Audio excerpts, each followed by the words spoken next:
చూసినా ఏ నోట మాట్లాడినా వినపడే మాట ఆపరేషన్ సింధూర్. ఏప్రిల్ 22న మన దేశంలోకి పాకిస్తాన్ వాళ్ళు చొరబడి అతి ఘోరంగా జరిపిన దాడి యావత్ భారతదేశ ప్రజలు నివ్వెరపోయేలా చేసింది. మీరు హిందువులా ముస్లింలా అని అడిగి మరీ మన దేశ ప్రజలను ఘోరాతి ఘోరంగా ప్రైవేట్ పార్ట్స్ లో కూడా కాల్చి మరీ చంపేశారు. తమ భర్తలను భార్యల ముందే చంపడం చూసి తమను చంపమని కోరితే ఆ పాకిస్తాన్ వాళ్ళు పోయి మీ మోదీకి చెప్పండి ఇక్కడ జరిగిందంతా అన్నారు. అది మన మోదీ విన్నారు. వినిన వెంటనే ఆయన పాకిస్తాన్ కు మన దేశానికి మధ్య ఉండే నీటి సరఫరాను నిలిపివేశారు.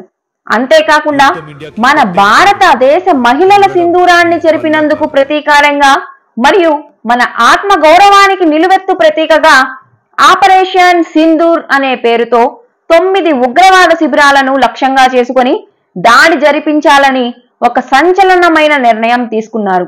ఆపరేషన్ సింధూర్ ఒక సంచలనం అయితే ఆ ఇద్దరు మహిళా సైనాధికారులు colonel Sophia Qureshi, wing commander Vyomika Singh మరో సంచలనం. హిందూ మహిళ సింధూరం చెరిపి చెప్పుకో అన్నాడు. ముస్లిం మహిళ రక్త సింధూరం దిద్ది వచ్చింది. ఒక ముస్లిం మహిళ హిందూ మెజారిటీ దేశం తరపున ఇస్లాం మెజారిటీ దేశంపై జరిపే దాడికి నాయకత్వం వహించి రక్త సింధూరం ఏరులై పారేలా చేసి ఉగ్రవాదులను మట్టి కలిపారు.